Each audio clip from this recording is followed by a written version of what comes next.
Hola, tengo 63 años y vivo en San Diego. Durante meses, cuidé de mis nietos, mantuve la casa impecable y creí que estaba ayudando a mi familia, pero una tarde de octubre escuché detrás de una puerta lo que mi propio hijo realmente pensaba de mí, que yo era un fardo, un estorbo en su vida. Y lo que descubrí después fue aún peor: estaban robando mi propiedad en Tijuana, falsificando mi firma y planeando dejarme sin nada. Hoy vengo con el corazón destrozado pero con la cabeza en alto para contarte cómo una mujer que cruzó la frontera hace décadas, que trabajó 40 años criando hijos sola, descubrió la peor traición y decidió luchar. Comparto mi historia porque sé que hay otras abuelas, otras madres que quizás están pasando por lo mismo, y quiero que sepan que nunca es tarde para recuperar tu dignidad. Si mi historia te toca el corazón, déjame tu comentario, dale like y suscríbete. Necesito saber que no estoy sola en esta lucha, ¿que me entiendes? Me llamo Rosa María Contreras, tengo 63 años, y vivo en San Diego, California. Bueno, vivía. Ya llegaremos a eso. Hoy quiero compartir con ustedes una historia que me partió el corazón pero que también me enseñó que nunca es tarde para recuperar la dignidad. Es una historia de traición familiar, sí, pero también de renacimiento. Y necesito contarla porque tal vez haya alguien ahí afuera pasando por algo similar, sintiéndose invisible en su propia familia, preguntándose si todavía vale algo. Llegué a este país hace 40 años. ¿Se imaginan? 40 años desde que crucé la frontera con un bebé en brazos y 2 maletas llenas de sueños más que de ropa. Mi esposo nos había dejado un año antes, se fue diciendo que iba a buscar trabajo al norte y nunca regresó. Nunca supe si encontró otra vida o si simplemente decidió que nosotros no valíamos la pena. Pero no importó. Yo tenía 3 hijos que criar y no había tiempo para lágrimas. Trabajé en fábricas de costura, limpié casas, vendí tamales en las esquinas. Mis manos se llenaron de callos y mi espalda se dobló un poco, pero mis hijos nunca pasaron hambre. Mi hijo mayor, Rodrigo, siempre fue mi orgullo. Estudió en la universidad comunitaria mientras trabajaba de noche en un almacén. Se convirtió en gerente de ventas de una empresa respetable. Se casó con una mujer que parecía educada, refinada. Patricia, se llamaba. Cuando me invitaron a vivir con ellos hace 3 años, pensé que era porque me querían cerca, porque valoraban mi presencia. Tenían 2 niños pequeños y ambos trabajaban. Yo podía ayudar, cuidar a mis nietos, cocinar esas comidas que Rodrigo amaba desde niño. Y así fue al principio. Me levantaba temprano, antes de que saliera el sol, para preparar el desayuno. El olor del café de olla llenaba la casa, mezclándose con el aroma de las tortillas recién hechas. Los niños corrían a abrazarme, llamándome abuelita, con esas vocecitas que hacían que todo valiera la pena. Yo planchaba, limpiaba, cocinaba. Mantenía la casa impecable. Pensaba que estaba haciendo lo correcto, que estaba devolviendo todo el amor que alguna vez me dieron.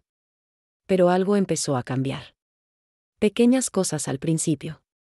Patricia ya no sonreía cuando yo entraba a la sala. Rodrigo evitaba mi mirada durante la cena. Las conversaciones se detenían abruptamente cuando yo aparecía. Me decía a mí misma que eran imaginaciones mías, que el trabajo los tenía estresados. ¿Cuántas veces nos engañamos a nosotras mismas para no ver la verdad? Un martes de octubre, todo cambió. Era un día como cualquier otro. Había ido al mercado mexicano en la avenida Logan, ese lugar donde el olor a cilantro fresco y chile seco me transporta por un momento a mi Guadalajara natal. Compré los ingredientes para hacer pozole, el platillo favorito de Rodrigo. Regresé más temprano de lo usual porque había encontrado todo rápido. Al abrir la puerta principal, escuché voces viniendo del segundo piso. Voces bajas pero intensas. Subí las escaleras con mis bolsas del mercado, y al pasar por el pasillo noté que la puerta de su habitación estaba entreabierta. No era mi intención espiar. Nunca había sido de esas mujeres chismosas. Pero entonces escuché mi nombre. Tu madre está volviéndose un problema, Rodrigo. Era la voz de Patricia, fría como el hielo. Mi corazón empezó a latir más fuerte. Me quedé paralizada en el pasillo, las bolsas pesando en mis brazos como piedras. Lo sé, Patricia. Lo sé. La voz de mi hijo sonaba cansada, derrotada. Es que, es mi madre. Exactamente. Es tu madre. Y está interfiriendo en nuestra vida, en nuestros planes. ¿Hasta cuándo vamos a tener que soportar esto? Hubo un silencio largo. Tan largo que por un momento pensé que tal vez Rodrigo la defendería, que diría algo en mi favor. Pero entonces habló: tienes razón. Es un fardo. Ya no aguanto más tenerla aquí. Está arruinando todo. Necesitamos nuestra privacidad, nuestro espacio. Y ella siempre está ahí. Las bolsas cayeron de mis manos. Una lata de frijoles rodó por el pasillo haciendo un ruido que pareció tronar como un relámpago. La conversación dentro del cuarto se detuvo de golpe. Escuché pasos acercándose a la puerta, pero yo ya estaba corriendo hacia mi pequeño cuarto al final del pasillo. Cerré la puerta y me senté en la cama, temblando. ¿Un fardo? ¿Eso era yo para mi hijo? ¿Después de todo lo que había sacrificado? ¿Después de las noches sin dormir cuando estaba enfermo de niño? ¿Después de trabajar 2 empleos para pagar sus uniformes escolares? ¿Después de renunciar a cualquier posibilidad de rehacer mi vida para dedicarme completamente a mis hijos? Esa noche no pude dormir. Me quedé mirando el techo, escuchando los sonidos de la casa que había limpiado todos los días durante 3 años. Cada crujido de la madera me recordaba que ya no era bienvenida. Cada ruido distante me hacía sentir como una intrusa en lo que había considerado mi hogar. Al día siguiente, actué como si nada hubiera pasado. Preparé el desayuno, vestí a los niños, los llevé a la escuela. Pero algo dentro de mí había cambiado. Empecé a observar. A notar cosas que antes pasaban desapercibidas. Y lo que descubrí en las semanas siguientes me rompería el corazón de maneras que nunca imaginé posibles. ¿Han sentido alguna vez esa sensación de despertar después de años dormida? Así me sentí esa primera semana después de escuchar esa conversación. Era como si me hubieran quitado una venda de los ojos y ahora todo se veía diferente, más nítido, más doloroso. Comencé a prestar atención a las pequeñas cosas. Rodrigo llegaba cada vez más tarde del trabajo. Siempre había sido puntual, casi obsesivo con sus horarios. Pero ahora había reuniones urgentes, que se extendían hasta las 9, las 10 de la noche. Patricia recibía llamadas telefónicas extrañas y salía al patio trasero para hablar en voz baja. Cuando yo aparecía, colgaba rápidamente. Una tarde de noviembre, mientras preparaba el altar de Día de los Muertos, una tradición que había mantenido religiosamente todos estos años, descubrí algo que me heló la sangre. Estaba buscando las fotos viejas de mis padres, esas fotografías en sepia que guardaba en una caja especial. Al mover algunos marcos en la sala, encontré un sobremanila escondido detrás del retrato de mi madre. Mis manos temblaban cuando lo abrí. Adentro había documentos. Muchos documentos. Y todos tenían que ver conmigo. Con mi nombre. Con mi firma. O al menos, con algo que se parecía a mi firma. Eran papeles relacionados con una pequeña propiedad que yo tenía en Tijuana. Una herencia de mis padres que casi había olvidado porque Rodrigo me había dicho hace 2 años que la había vendido para ayudarme a pagar deudas médicas urgentes. Yo nunca había tenido tales deudas, pero él insistió tanto, habló de papeleos complicados y números que no entendía, que finalmente acepté su palabra. ¿Por qué dudaría de mi propio hijo? Pero ahora, sosteniendo esos documentos, veía fechas recientes.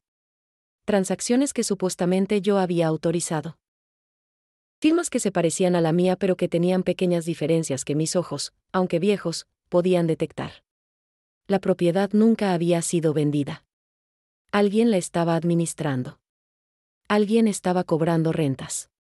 Y ese alguien no era yo. Esa noche, durante la cena, observé a Rodrigo con nuevos ojos. ¿Cómo había llegado a esto? Cuando el bebé que amamanté, el niño que defendí de los bullies en la escuela, se había convertido en alguien capaz de robarme. Mamá, ¿estás bien? No has tocado tu comida. Su voz sonaba preocupada, pero yo ya no sabía qué era real y qué era actuación. Estoy bien, mijo. Solo un poco cansada. Le sonreí, aunque el esfuerzo casi me partió la cara en 2. Patricia me miró desde el otro lado de la mesa. Sus ojos eran como 2 piedras negras, frías, calculadoras. ¿Cuánto sabía ella?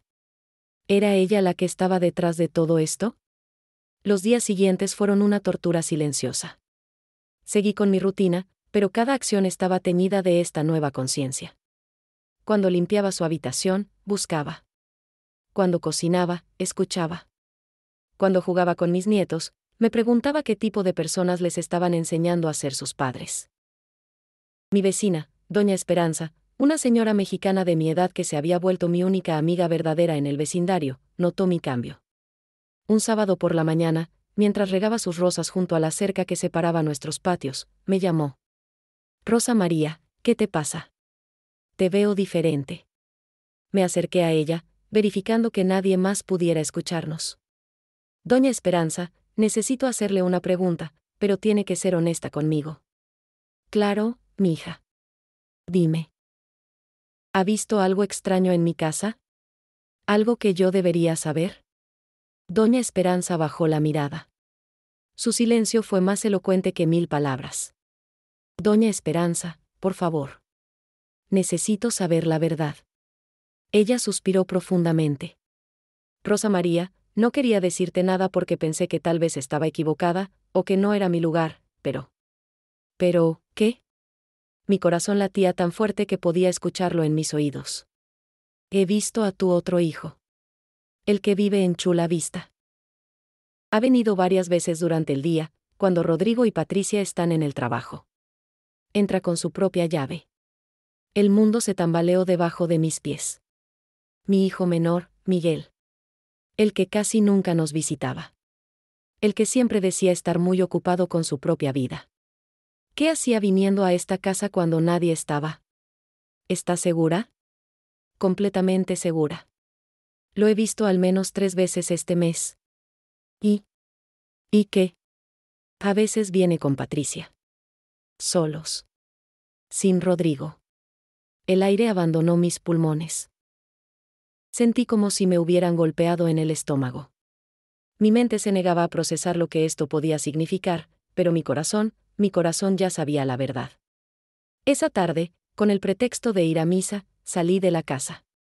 Pero no fui a la iglesia. Fui a un pequeño café en la avenida El Cajón donde sabía que podía sentarme tranquila sin que nadie me molestara. Pedí un café con leche y me senté junto a la ventana, viendo pasar la vida afuera mientras la mía se desmoronaba por dentro. ¿Qué debía hacer? ¿Confrontarlos? ¿Huir? ¿Fingir que nada pasaba? Cada opción parecía imposible. Eran mis hijos. Mi sangre. La razón por la que había vivido todos estos años. Pero entonces recordé algo que mi madre me había dicho hace muchos años, cuando mi esposo nos abandonó. Rosa María, me dijo, a veces la gente que más amamos es la que más nos lastima. Pero eso no significa que tengas que quedarte para recibir más golpes. El amor propio también es amor. En ese momento, sentada en ese café barato con su olor a café tostado y pan dulce, tomé una decisión. No sabía exactamente qué iba a hacer, pero sabía que no podía seguir siendo la abuela invisible, la que se dejaba pisotear, la que aceptaba migajas de cariño y las llamaba amor. Necesitaba saber toda la verdad. Necesitaba pruebas. Y necesitaba un plan. Porque si algo me habían enseñado 40 años de sobrevivir en este país, era que las mujeres como yo no nos rendimos fácilmente. Habíamos cruzado desiertos, habíamos enfrentado humillaciones, habíamos construido vidas de la nada. Y yo no iba a dejar que nadie, ni siquiera mis propios hijos, me quitara mi dignidad. Diciembre llegó con sus luces navideñas y su hipocresía brillante. Las casas del vecindario se llenaron de adornos, de risas forzadas, de familias fingiendo la perfección que vendían las tarjetas de Hallmark. Y yo, en medio de todo eso, me había convertido en una detective en mi propia casa. Empecé a guardar mis ahorros secretos, ese dinero que había escondido en mi colchón durante años. ¿Saben por qué las mujeres de mi generación hacemos eso? Porque vimos a nuestras madres y abuelas perderlo todo cuando sus hombres desaparecieron. Porque aprendimos que la única persona en quien realmente puedes confiar eres tú misma. Ese dinero, poco a poco, se convirtió en mi salvavidas. Una mañana, mientras preparaba tamales para la cena de Nochebuena, encontré otro sobre escondido. Esta vez en el armario donde guardaba mis ollas viejas, esas cazuelas de barro que había traído de México y que usaba para hacer el pozole especial. ¿Quién buscaría documentos importantes entre trastes de cocina? Pues alguien muy listo. O alguien muy desesperado. Dentro del sobre había extractos bancarios. Mi cuenta bancaria. Una cuenta que yo apenas usaba porque nunca había confiado completamente en los bancos americanos. Pero ahí estaba, con movimientos que yo nunca había autorizado. Transferencias grandes, retiros sistemáticos. Durante los últimos 2 años, alguien había estado sacando dinero de mi cuenta. Cantidades que sumadas llegaban a miles de dólares. Mi primer instinto fue confrontar a Rodrigo ahí mismo. Bajar las escaleras gritando, exigiendo explicaciones. Pero algo me detuvo. Una vocecita en mi cabeza, tal vez la voz de mi madre, tal vez mi propia intuición, me dijo: espera. Necesitas más información. Necesitas estar segura. Esa tarde, después de que todos se fueron a trabajar y los niños a la escuela, hice algo que nunca pensé hacer. Busqué en su habitación. Con manos temblorosas y el corazón latiéndome en la garganta, revisé cajones, closets, hasta debajo del colchón. Me sentía sucia, como una ladrona en mi propia familia. Pero encontré más documentos. Papeles que mostraban intentos de declararme mentalmente incapacitada. Reportes médicos que yo nunca había autorizado. Cartas a abogados preguntando sobre procesos de tutela legal. Todo firmado por Rodrigo, todo con fechas de los últimos 6 meses. Me senté en el piso de su habitación, rodeada de pruebas de su traición, y lloré por primera vez en semanas. Lloré por el hijo que creía conocer, por la familia que pensé que tenía, por la anciana tonta que había sido al no ver las señales. Pero las lágrimas solo duraron unos minutos. Porque también sentí algo más. Rabia. Una rabia ardiente que no había sentido en décadas. ¿Cómo se atrevían? ¿Cómo se atrevían a tratarme como si fuera un objeto, un problema que resolver, un obstáculo que quitar del camino? Necesitaba ayuda profesional, alguien que entendiera las leyes, que pudiera decirme qué opciones tenía. Con el dinero de mis ahorros secretos, busqué en las páginas amarillas hasta encontrar lo que necesitaba. Una abogada. Una mujer. Alguien que hablara español. Su nombre era Leticia Ramírez. Su oficina estaba en un segundo piso sobre una panadería mexicana en National City. El olor a pan dulce subía por las escaleras mientras yo cargaba mis pruebas en una bolsa de mandado vieja. Cuando toqué la puerta y una mujer de unos 40 años me abrió con una sonrisa cálida, supe que había encontrado la persona correcta. Señora, pase por favor. Siéntese. ¿Le ofrezco café? Me senté en esa pequeña oficina con sus paredes llenas de diplomas y certificados, y por primera vez en meses, me sentí segura. Leticia me recordaba a mi hija, la que había muerto de cáncer hace 15 años. Tenía esa misma determinación en los ojos, esa misma empatía genuina.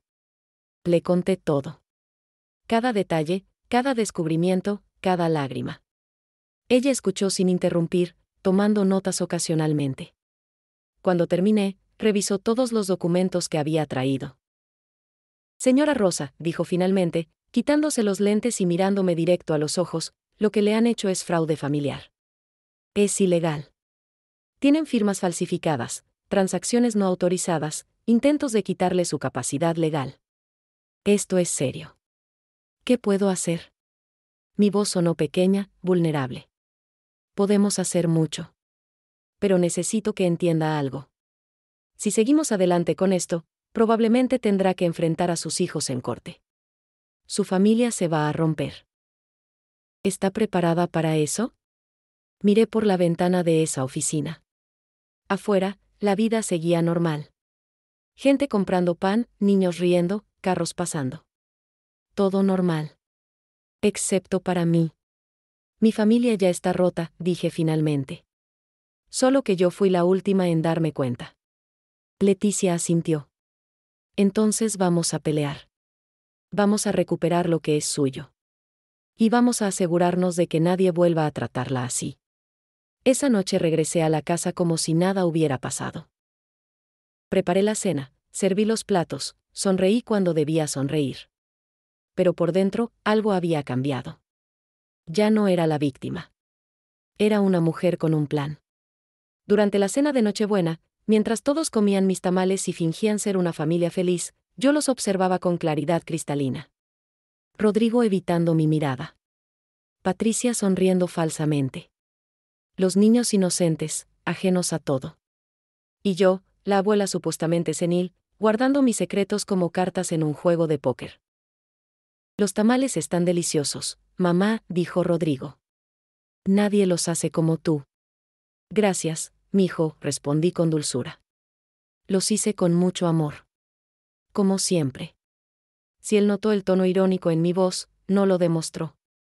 Pero Patricia me miró extrañamente por un segundo, como si hubiera detectado algo diferente en mí. Después de la cena, mientras lavaba los platos y el resto de la familia veía películas navideñas en la sala, miré por la ventana de la cocina hacia las luces de San Diego brillando en la distancia. Pronto sería enero. Un nuevo año. Y con él, vendría la verdad. Enero trajo consigo un frío inusual para San Diego y una excusa perfecta. Le dije a Rodrigo que mi prima Refugio estaba enferma en Tijuana y necesitaba visitarla. Era mentira, por supuesto. Refugio estaba perfectamente bien, viviendo su vida tranquila en Ensenada. Pero necesitaba esa mentira para poder hacer lo que tenía que hacer. ¿Necesitas que te lleve, mamá?, preguntó Rodrigo, sin levantar la vista de su teléfono. No, mijo. Doña Esperanza me va a llevar a la línea y allá tomaré un taxi. Otra mentira. Me estaba volviendo buena en esto, y no sabía si sentirme orgullosa o avergonzada. Leticia me recogió un sábado temprano. Cruzamos la frontera en su carro, un Honda viejo pero confiable. El olor familiar de Tijuana me golpeó apenas cruzamos, tacos de carnitas, escape de los carros, el aire salado del océano cercano. Me recordó a mi juventud, a tiempos más simples. ¿Está nerviosa?, preguntó Leticia mientras navegaba por las calles congestionadas. Aterrada, admití. ¿Qué tal si es peor de lo que pensamos? ¿O qué tal si es mejor? Señora Rosa, ha sido muy valiente hasta ahora. No se rinda ahora. La propiedad estaba en una zona que había cambiado mucho desde la última vez que la vi, hace más de 20 años. Ya no era el terreno baldío que recordaba. En su lugar había dos pequeños locales comerciales, uno era una tienda de abarrotes y el otro una tintorería. Estos son míos, susurré, más para mí misma que para Leticia. Sí, señora. Son suyos. Entramos a la tienda de abarrotes. Un señor mayor atendía el mostrador, arreglando las latas de frijoles en un anaquel. Buenas tardes, dije con voz temblorosa. Disculpe, ¿usted es el dueño? No, señora. Yo rento. ¿Busca algo en especial? Busco al dueño de esta propiedad. El señor me miró confundido. Pues el administrador es un señor que viene cada mes a cobrar la renta. Se llama Rodrigo. Mi corazón se detuvo. Rodrigo. ¿De qué edad? Unos 40 años, calculo. Señor bien vestido, llega en un carro nuevo. ¿Y hace cuánto que usted renta aquí? 5 años ya. Pagamos puntual siempre, ¿verdad? 3,000 pesos al mes. Es buen negocio para todos. 3,000 pesos al mes. Durante 5 años. Mi hijo había estado cobrando esa renta y yo no había visto un solo centavo. Leticia sacó su grabadora. Señor, ¿le importaría mostrarme sus recibos de renta? Es para un asunto legal. El señor, un hombre honesto que no tenía nada que ocultar, nos mostró una caja llena de recibos. Todos firmados por Rodrigo. Todos con sellos que decían, recibido por cuenta de Rosa María Contreras, propietaria legal. Por cuenta de... Como si yo supiera.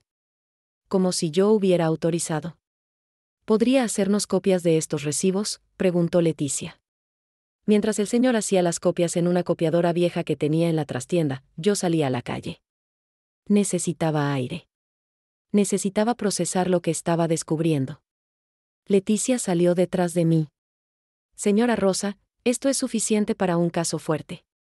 Pero necesito preguntarle algo. ¿Quiere seguir investigando? Porque todavía podemos irnos ahora. Miré esos dos locales. Mi herencia. El sudor de mis padres. El único pedazo de tierra que podía llamar mío. Y mi propio hijo lo había convertido en su fuente secreta de ingresos. Siga investigando, dije con firmeza. Quiero saber todo. Lo que descubrimos esa tarde fue peor de lo que imaginaba. El local de la tintorería estaba rentado por 2,500 pesos al mes. También desde hace 5 años. También con recibos firmados por Rodrigo. También, por cuenta de Rosa María Contreras. Hicimos las matemáticas en el camino de regreso. 5 años, 2 locales, 55,000 pesos mensuales. Eso era más de $150,000 que debía haber recibido y nunca vi. Señora Rosa, dijo Leticia mientras esperábamos en la fila para cruzar la frontera de vuelta, necesito que sepa algo. Con toda esta evidencia, podemos no solo recuperar la propiedad y los ingresos perdidos, sino también presentar cargos por fraude. Su hijo podría enfrentar consecuencias legales serias. Las luces de la frontera parpadeaban adelante. Familias cruzaban con bolsas de compras, turistas regresaban a casa, la vida continuaba en ambos lados de esa línea imaginaria que divide 2 mundos. ¿Y si no presento cargos?, pregunté. ¿Si solo recupero lo que es mío? Es su decisión. Pero señora, si no hay consecuencias, ¿qué le impide hacerlo de nuevo?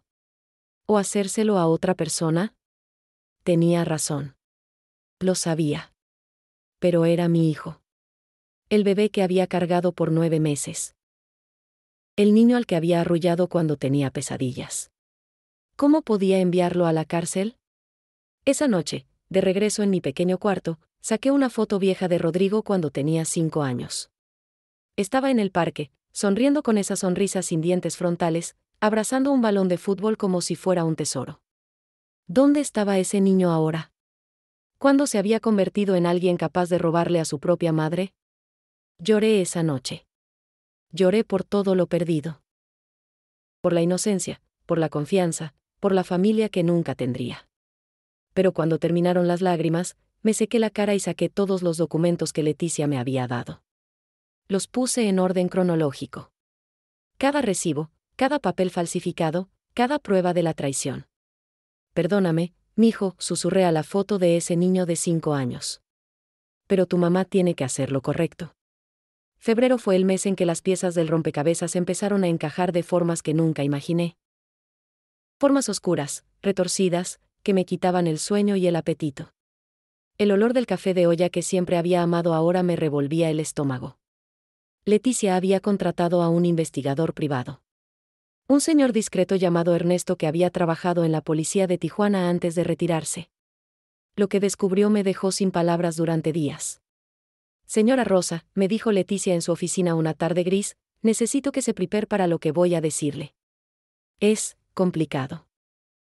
Me aferré a los brazos de la silla. Dígame. Ya nada puede ser peor de lo que he descubierto. Estaba equivocada. Resulta que Patricia, mi nuera, tenía un secreto que ni siquiera Rodrigo conocía. Era adicta al juego. No a las máquinas tragamonedas casuales, no. Casinos en Las Vegas, juegos de póker online, apuestas deportivas. Había acumulado deudas enormes. Más de $60,000. ¿Y Rodrigo no sabe nada?, pregunté incrédula. No. Ella lo ha mantenido oculto. Por eso necesitaba acceso a su dinero, señora. Estaba desesperada. Pero la historia se ponía peor. Mucho peor. Patricia había involucrado a mi hijo menor, Miguel, en todo esto. Le había contado sobre las deudas, sobre su desesperación, y juntos habían ideado un plan. Al principio era solo tomar prestado dinero de mi cuenta bancaria. Después se volvió más elaborado. La propiedad en Tijuana. Los documentos falsificados. Los intentos de declararme incapacitada. Señora Rosa, Leticia hizo una pausa larga, demasiado larga, ¿hay algo más? ¿Qué más puede haber? Su nuera y su hijo menor tienen una relación romántica. Llevan casi 3 años viéndose a escondidas. El mundo se detuvo. El ruido de la calle afuera desapareció. Todo lo que podía escuchar era el latido de mi propio corazón, fuerte y doloroso en mi pecho. Eso es imposible, susurré. Miguel está casado. Tiene su propia familia. Se separó de su esposa hace 2 años. ¿No lo sabía? No lo sabía. Miguel nunca me lo dijo. Nadie me lo dijo. ¿Por qué me lo dirían? Yo era solo la abuela invisible, la que no importaba. Ernesto, el investigador, me mostró fotos. Patricia y Miguel entrando juntos a moteles. Patricia y Miguel en el supermercado, actuando como pareja. Patricia y Miguel besándose en el estacionamiento de un restaurante. Vomité. Ahí mismo en la oficina de Leticia, vomité en el bote de basura. Todo era demasiado. Mi hijo traicionando a su hermano. Mi nuera destruyendo mi familia. Y yo, la tonta vieja que no había visto nada. ¿Y Rodrigo?, pregunté cuando pude hablar de nuevo. ¿Él sabe algo de esto? No creemos que sepa. Según nuestra investigación, Patricia lo manipuló desde el principio. Le hizo creer que usted necesitaba ayuda financiera, que la propiedad en Tijuana era una carga que debía administrar por usted. Él pensó que estaba haciendo lo correcto. Mi pobre Rodrigo. Mi hijo mayor, el que había trabajado tan duro toda su vida. Estaba siendo usado, traicionado, engañado.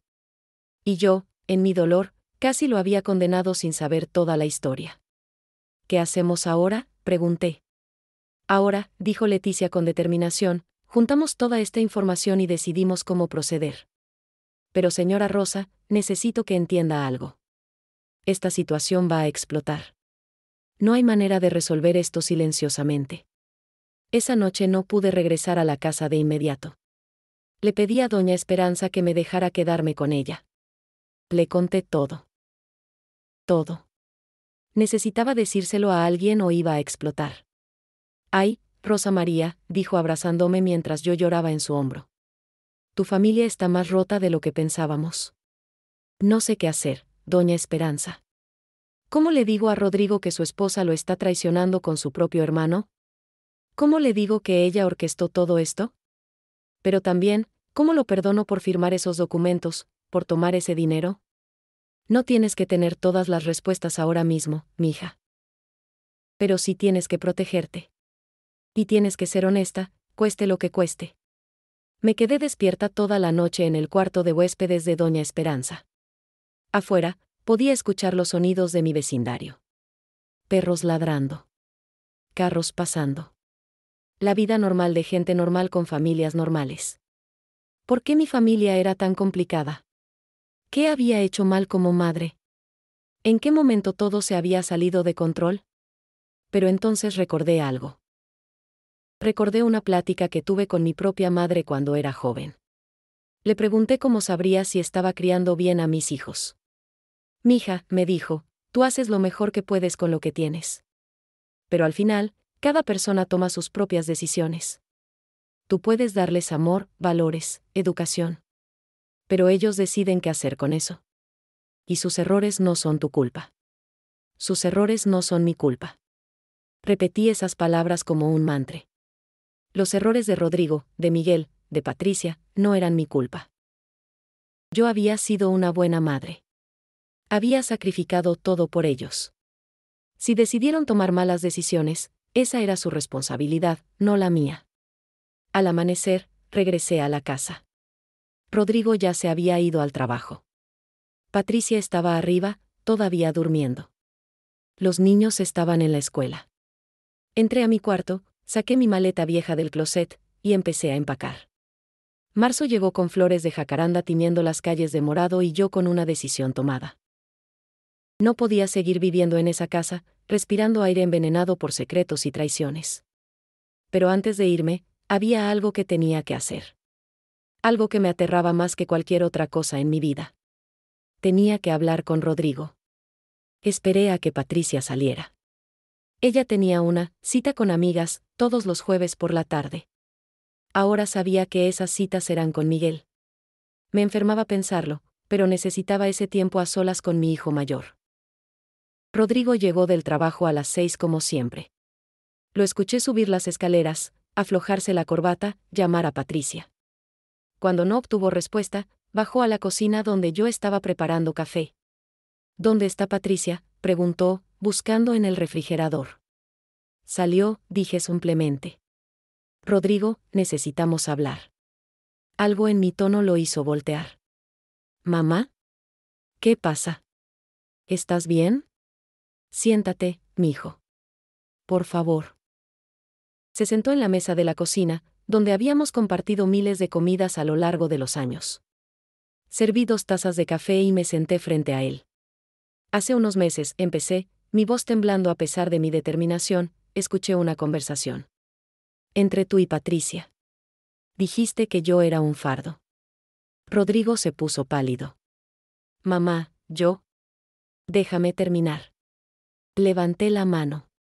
Esas palabras me dolieron más de lo que puedes imaginar. Pero lo que descubrí después dolió aún más. Saqué los documentos que había escondido debajo de mi suéter. Los puse en la mesa uno por uno. Los recibos de Tijuana. Los extractos bancarios. Los intentos de declararme incapacitada.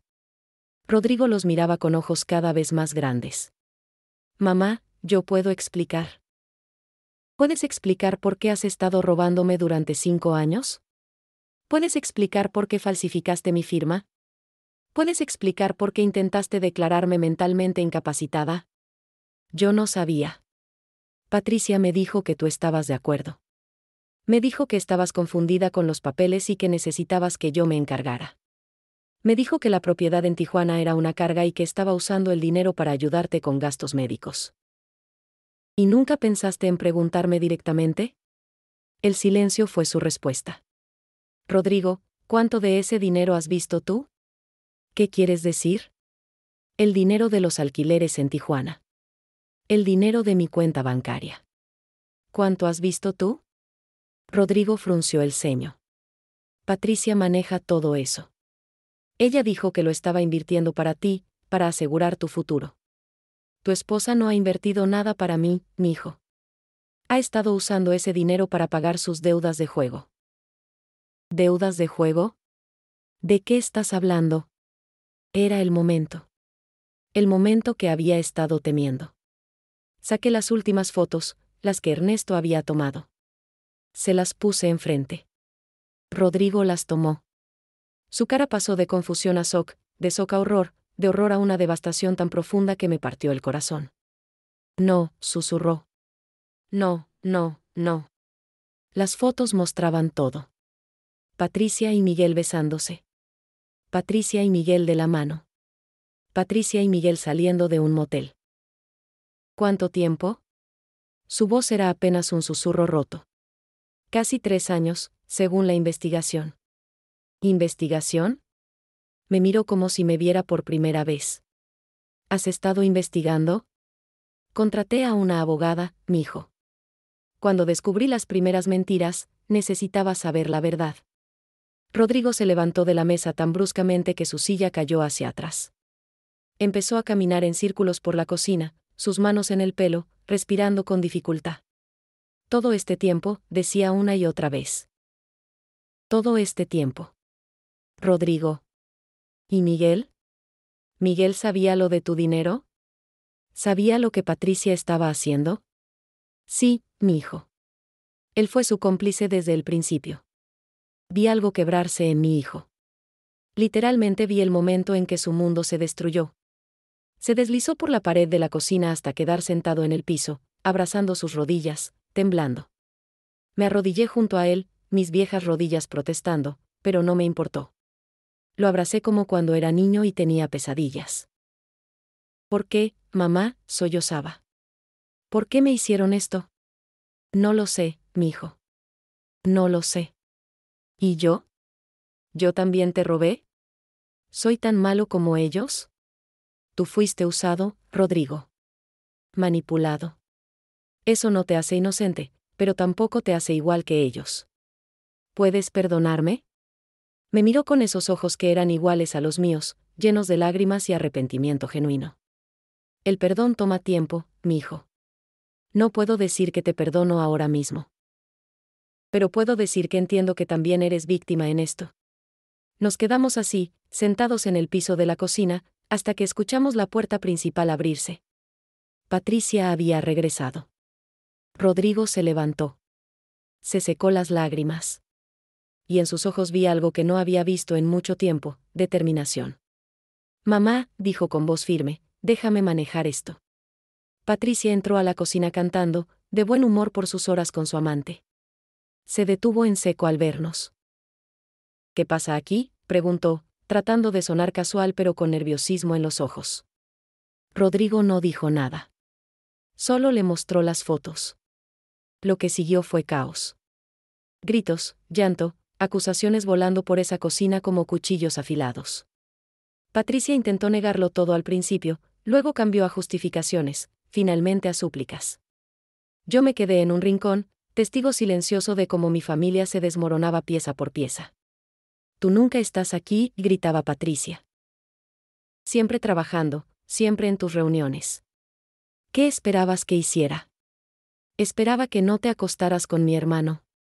La voz de Rodrigo temblaba de rabia contenida. «Esperaba que no robaras a mi madre». ¿Es mucho pedir? Tu madre es una vieja amargada que nunca me aceptó. Y el dinero no era robo, era supervivencia. ¿No sabes lo que es vivir con deudas, con la presión? Entonces debiste decírmelo. Somos esposos. Se supone que nos apoyamos. En medio de todo esto, la puerta principal se abrió de nuevo. Era Miguel.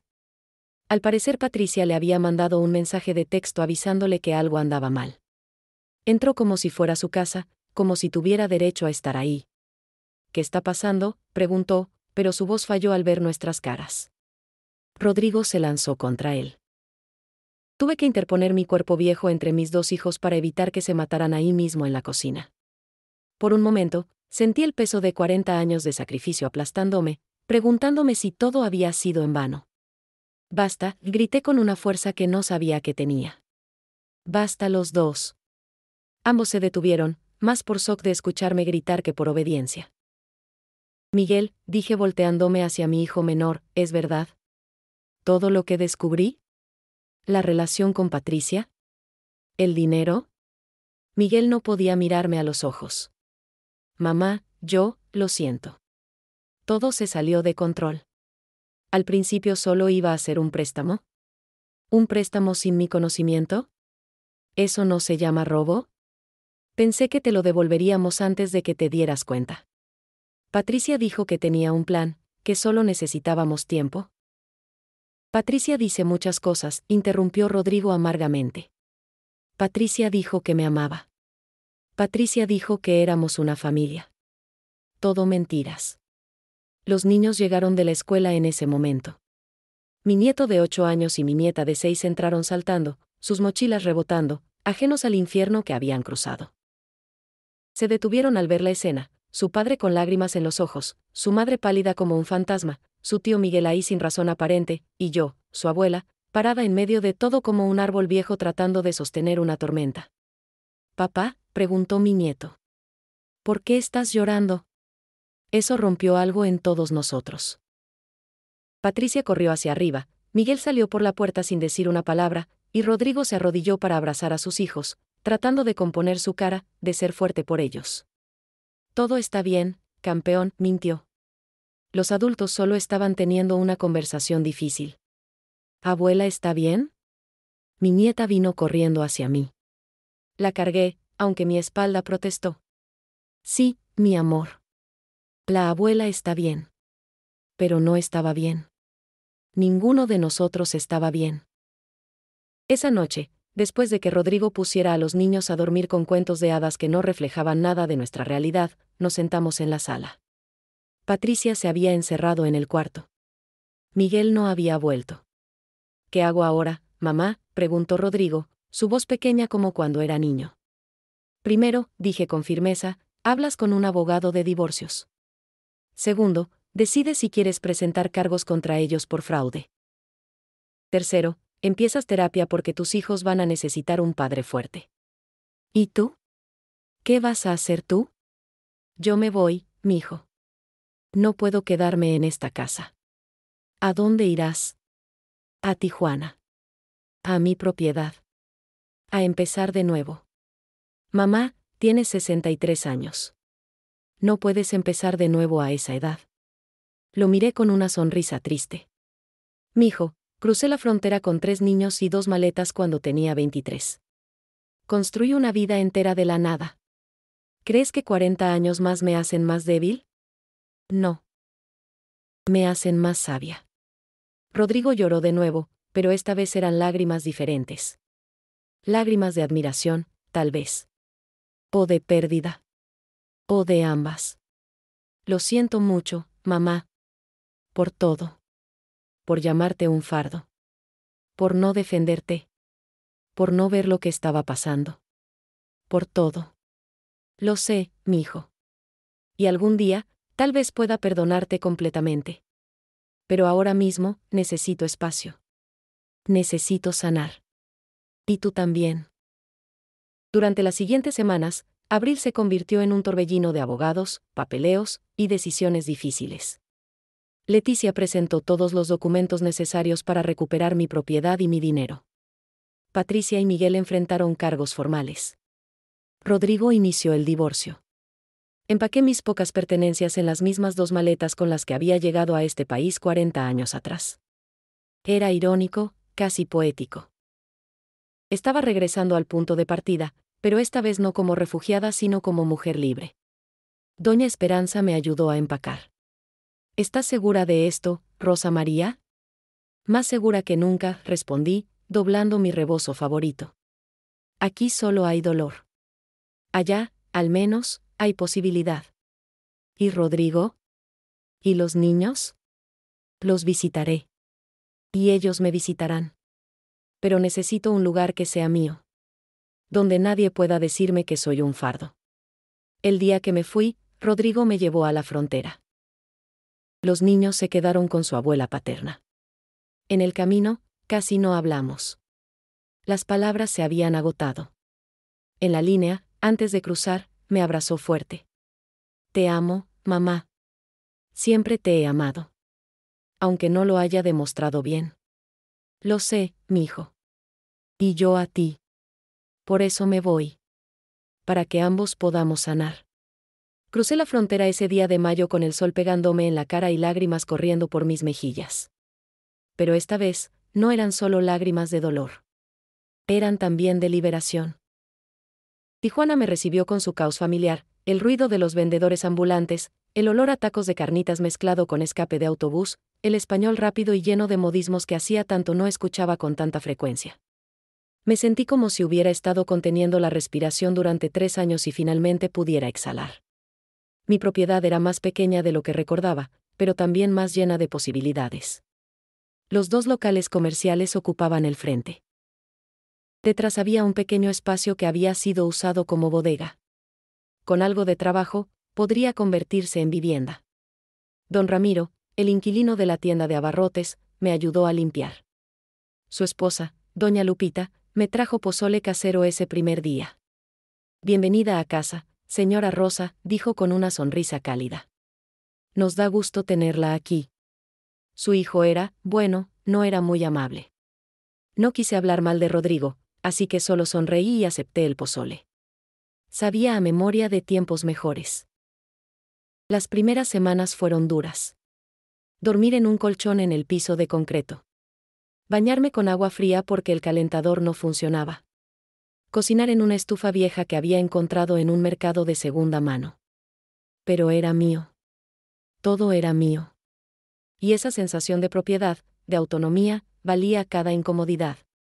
Leticia había conseguido congelar las cuentas bancarias donde estaba mi dinero robado. El proceso legal iba lento, como todo en México, pero al menos había progreso. Mientras tanto, vivía de mis ahorros secretos, esos pesos que había guardado en el colchón todos estos años y que resultaron ser mi salvación. Una tarde de junio, mientras barría el patio trasero, tuve una idea. El espacio era amplio, tenía buena ventilación, y estaba junto a una calle transitada. ¿Por qué no abrir un pequeño negocio? Algo mío. Algo que me diera propósito más allá de solo existir. Esa noche hice números en un cuaderno viejo. Calculé costos, ingresos potenciales, gastos. Era arriesgado. Tenía 63 años. Pero también tenía 40 años de experiencia cocinando, de servir, de trabajar duro. ¿Por qué no? Don Ramiro se emocionó con la idea. Un restaurante. Señora Rosa, usted cocina delicioso. Mi esposa siempre dice que sus tamales son los mejores que ha probado. No sé, don Ramiro. ¿Y si fracaso? ¿Y si tiene éxito? Mire, esta zona está creciendo.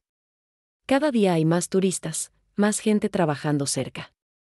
Necesitan donde comer comida casera y buena. Su entusiasmo era contagioso. Empecé a planear. Un menú pequeño al principio: pozole, tamales, tacos de guisado. Cosas que sabía hacer bien, que no requerían ingredientes caros ni equipo sofisticado. Usé parte de mis ahorros para comprar lo necesario. Una estufa industrial de segunda mano. Mesas y sillas rescatadas de un restaurante que cerraba. Platos y cubiertos del mercado. Cada peso gastado era una inversión en mi futuro. Doña Lupita me ayudó a pintar las paredes. Don Ramiro y sus hijos instalaron las mesas. La señora del local de la tintorería, doña Carmen, me regaló manteles que ya no usaba. Era como si la comunidad entera estuviera invirtiendo en mi sueño. Abrí en julio. No hubo gran inauguración, no hubo publicidad. Solo un letrero pintado a mano que decía: cocina de Rosa, comida casera, y la esperanza de que alguien entrara. El primer cliente fue un trabajador de construcción que pasaba por ahí. Ordenó pozole y tacos. Comió en silencio mientras yo esperaba nerviosa en la cocina, preguntándome si le gustaría, si regresaría, si todo esto era un error. Cuando terminó, se levantó y vino directo a la cocina. Mi corazón se hundió. Seguramente iba a quejarse. Señora, dijo con los ojos brillantes, hace 10 años que no como pozole que sepa como el de mi mamá. Gracias. Volveré mañana. Lloré cuando se fue. Lloré de alivio, de alegría, de pura gratitud por ese pequeño momento de validación. Poco a poco, el negocio creció.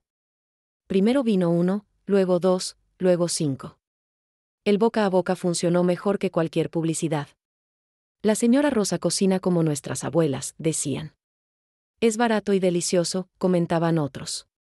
El pozole de los jueves es imperdible, se corrió la voz. Para agosto, tenía clientes regulares. Don Pedro, el taxista que comía ahí todos los días. La señora Martínez, que trabajaba en la maquiladora cercana y siempre pedía tamales para llevar a su familia. El grupo de estudiantes universitarios que venían los viernes y llenaban el lugar con risas y juventud. Cada plato que servía llevaba amor. Amor que antes había dado libremente a una familia que no lo valoraba, ahora lo ponía en mi comida. Y la gente lo sentía. Me lo decían. Señora Rosa, su comida tiene un no sé qué, decía don Pedro. Sabe a hogar. Hogar. Qué palabra tan poderosa. Yo había pasado 3 años viviendo en una casa que nunca fue mi hogar. Y ahora, en este pequeño local con sus paredes despintadas y sus mesas disparejas, finalmente había encontrado uno. Rodrigo me llamó una vez ese mes. Mamá, ¿cómo estás? Bien, mijo. Trabajando. ¿Trabajando? Mamá, deberías estar descansando. El trabajo me hace bien, Rodrigo. Me da propósito. Hubo una pausa larga. Los niños preguntan por ti. Quieren visitarte. Mi corazón se estrujó. Mis nietos.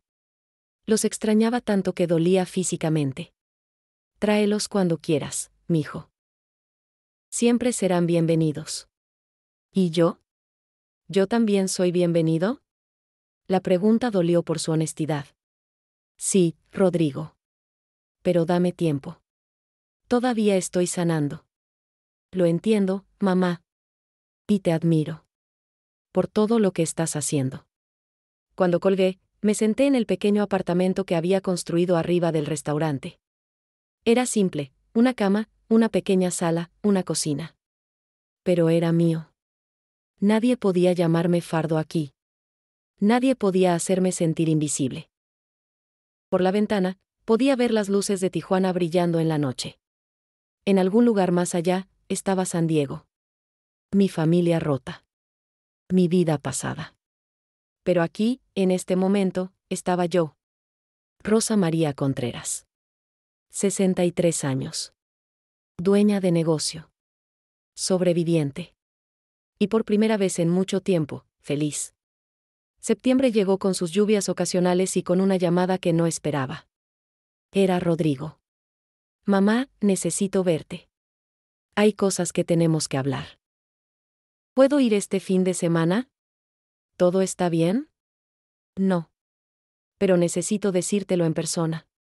El sábado apareció en mi restaurante a la hora del almuerzo. Se veía más delgado, más viejo. Las últimas semanas lo habían envejecido años. Pero había algo diferente en sus ojos. Una claridad que no había visto antes. Preparé su pozole favorito y nos sentamos en una mesa del rincón, lejos de los demás clientes. El divorcio está avanzando, empezó. Patricia no está peleando. Creo que sabe que no tiene caso. ¿Y Miguel? Rodrigo apretó la mandíbula. No he hablado con él desde ese día. No sé si alguna vez pueda perdonarlo. Es tu hermano, mijo. Era mi hermano. Ahora no sé qué es. Comimos en silencio por un momento. El pozole estaba bueno, pero ninguno de los dos tenía mucho apetito. Mamá, he estado yendo a terapia. ¿Cómo me sugeriste? Sí. Sí. Y me ha ayudado a entender muchas cosas. Sobre mí, sobre papá, sobre por qué dejé que Patricia me manipulara tanto. ¿Tu papá? Hacía años que no hablábamos de él. Resulta que él reapareció hace un año. Me buscó. Me ofreció invertir en un negocio con él. Yo quería su aprobación. Después de todos estos años, todavía quería que estuviera orgulloso de mí. Así que acepté el dinero que Patricia decía que estaba administrando de tu propiedad para invertir con él. Mi corazón se apretó. Pobre Rodrigo. Herido por su padre, manipulado por su esposa, y ahora cargando con toda esa culpa. ¿Y el negocio? Fue una estafa, mamá. Papá me estafó. Se llevó el dinero y desapareció otra vez. Por eso Patricia estaba tan desesperada. Habíamos perdido todo. Las piezas seguían cayendo en su lugar. Una historia de dolor generacional, de padres fallidos y consecuencias en cascada. Rodrigo, mírame. Esperé hasta que sus ojos encontraron los míos. Nada de eso justifica lo que me hicieron. ¿Lo entiendes? Tu dolor no excusa el mío. Lo sé, mamá. Lo sé. Y no vine aquí a justificarme. Vine a decirte que lo siento. De verdad. Y a preguntarte qué puedo hacer para empezar a reparar lo que rompí. El dinero ya está siendo devuelto por orden del juez. La propiedad ya está a mi nombre nuevamente. ¿Qué más queda por reparar? Nosotros, mamá. Nuestra relación. Tú y yo. Suspiré profundamente. Eso va a tomar tiempo, mijo. Mucho tiempo. Lo sé. Y estoy dispuesto a esperar. Pero necesito que sepas que te amo. Que siempre te he amado. Que fui un idiota ciego y manipulado, pero que nunca dejé de amarte. Las lágrimas empezaron a correr por mis mejillas sin permiso. Lo sé, mijo. Pero el amor no es suficiente. Necesito confianza. Necesito respeto. Necesito sentir que no soy un fardo. Nunca fuiste un fardo. Eso fue lo peor que he dicho en mi vida. Y me odio por ello. No te odies, Rodrigo. Aprende. Crece. Sé mejor. Terminamos el pozole en un silencio más cómodo. Cuando se levantó para irse, me abrazó fuerte. Mamá, este lugar es increíble. Tu comida es increíble. Tú eres increíble. Gracias, mijo. ¿Puedo traer a los niños la próxima vez? Mi corazón saltó. Por favor. Los extraño tanto. Una semana después, Rodrigo volvió con mis nietos. Entraron corriendo al restaurante gritando, «Abuela. Abuela», y saltando a mis brazos. En ese momento, todo el dolor, toda la traición, se sintió un poco más ligero. Les mostré la cocina, les enseñé a hacer tortillas, les conté historias de cuando su papá era niño. Reímos y comimos y por unas horas, fuimos una familia de nuevo. Rota, sí. Diferente, definitivamente. Pero familia al fin. Esa noche, después de que se fueran, doña Lupita vino a visitarme.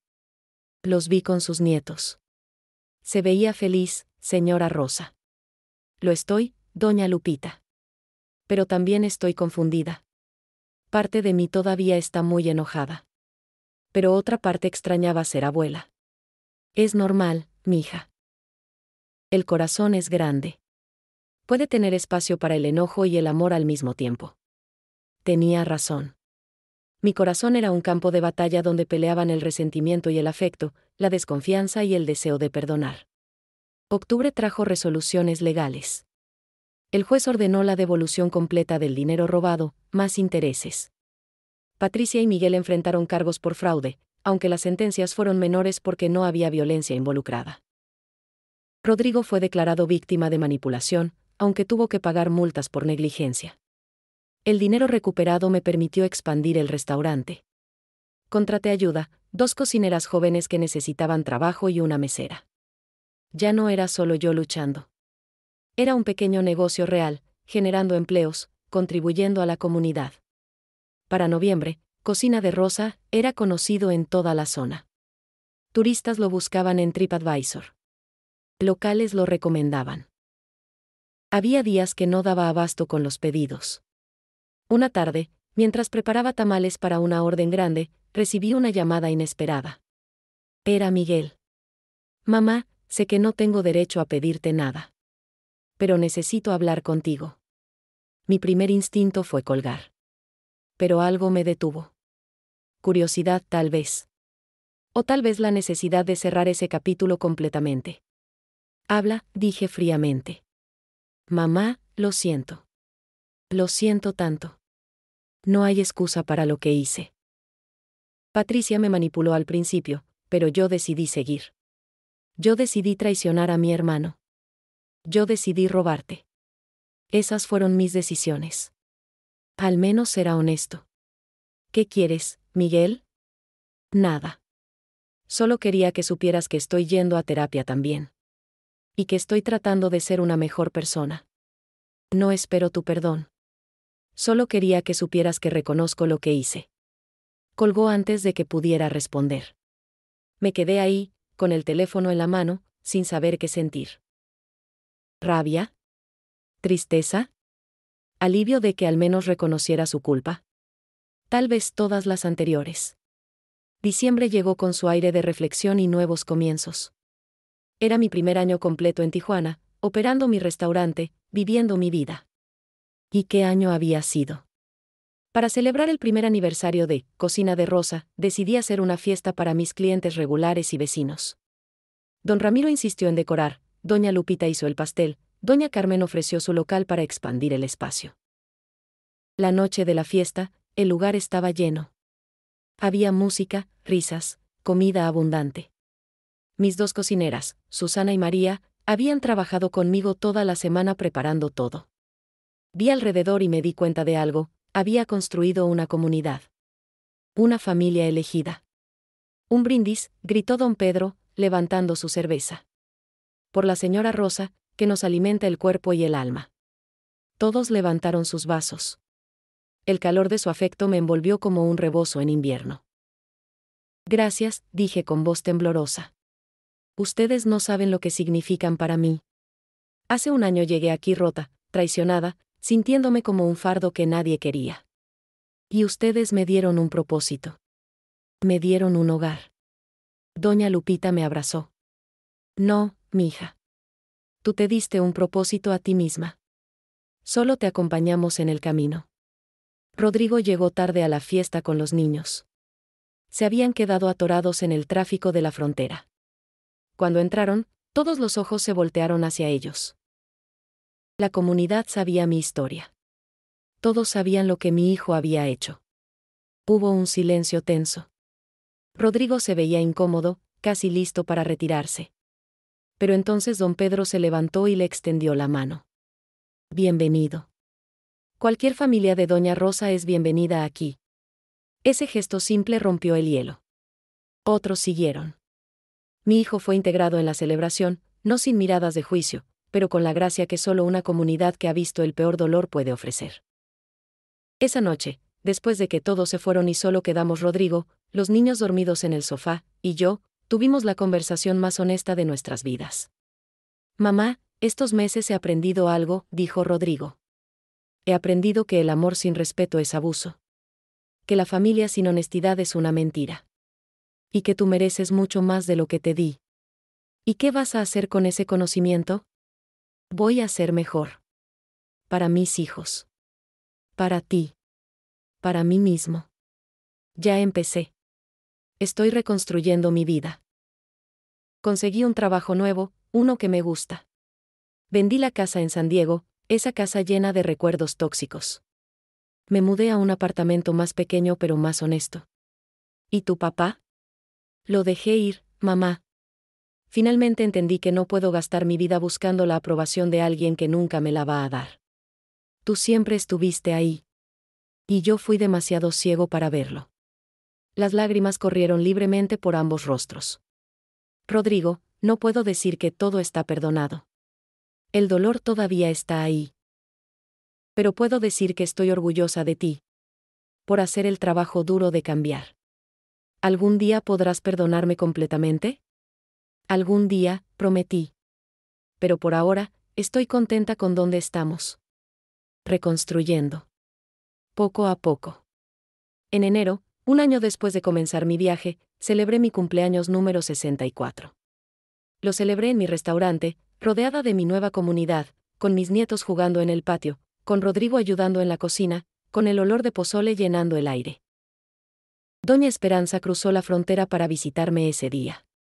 Rosa María, mírate. Estás brillando. Me siento diferente, admití. Me siento viva. Es porque finalmente te estás poniendo a ti misma primero. Tenía razón. Por primera vez en mi vida, no estaba viviendo para otros. Estaba viviendo para mí. Y al hacerlo, me había convertido en una mejor madre, una mejor abuela, una mejor persona.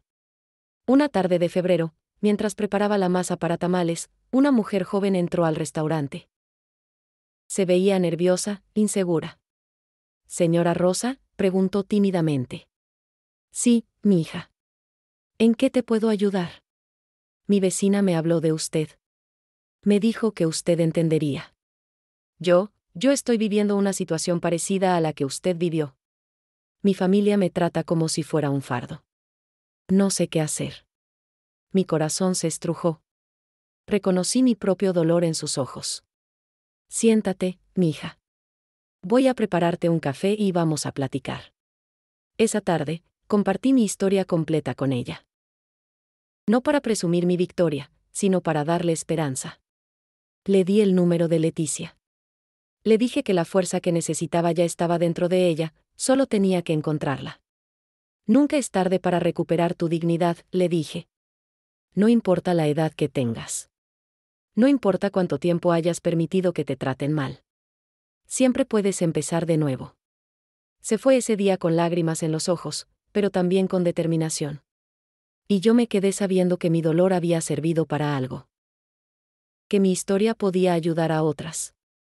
En los meses siguientes, más mujeres vinieron. Buscando consejo, buscando validación, buscando ver que alguien más había salido del otro lado. Mi restaurante se convirtió en algo más que un lugar para comer. Se convirtió en un refugio. Marzo trajo una sorpresa. Miguel apareció sin avisar. Se veía diferente. Más delgado, más humilde. Se paró en la entrada del restaurante sin atreverse a entrar. «Mamá, sé que no merezco tu tiempo. Pero he estado sobrio 6 meses. He estado en terapia. He estado tratando de ser mejor. Y necesitaba que lo supieras. No espero perdón. Solo quería que supieras que estoy tratando». Lo miré por largo tiempo. Mi hijo menor. El bebé que había sido siempre el más frágil, el más necesitado de aprobación. Había cometido errores terribles. Pero estaba tratando. «Entra, Miguel. Vamos a platicar». No fue un reencuentro mágico. No fue una reconciliación instantánea. Pero fue un comienzo. Pasito a pasito, como todo en la vida. Ahora, casi 2 años después de escuchar esa conversación detrás de la puerta, puedo decir que mi vida es completamente diferente. Ya no soy la abuela invisible que limpiaba en silencio. Soy Rosa María Contreras, dueña de un restaurante exitoso, empleadora, mentora, abuela presente, y lo más importante, una mujer que recuperó su dignidad. ¿Mi familia está completamente sanada? No. Todavía hay dolor. Todavía hay cicatrices. Miguel y Rodrigo apenas se hablan. Patricia está fuera de nuestras vidas. Pero hay progreso. Hay honestidad. Hay respeto. Mis nietos me visitan cada mes. Rodrigo y yo hablamos por teléfono semanalmente. Miguel viene ocasionalmente, siempre tímido, siempre tratando de compensar. Y yo estoy en paz. Esta noche, mientras cierro el restaurante y subo a mi pequeño apartamento, me siento en el balcón mirando las luces de Tijuana. El aire huele a lluvia que viene. Mañana habrá más clientes, más historias, más vida. Mi madre tenía razón. El amor propio también es amor. Y a veces, el mejor regalo que puedes dar a tu familia es enseñarles que las mujeres mayores no son fardos. Son guerreras. Son sobrevivientes. Son faros que guían a otros hacia su propia liberación. Tengo 65 años. Y finalmente, soy libre.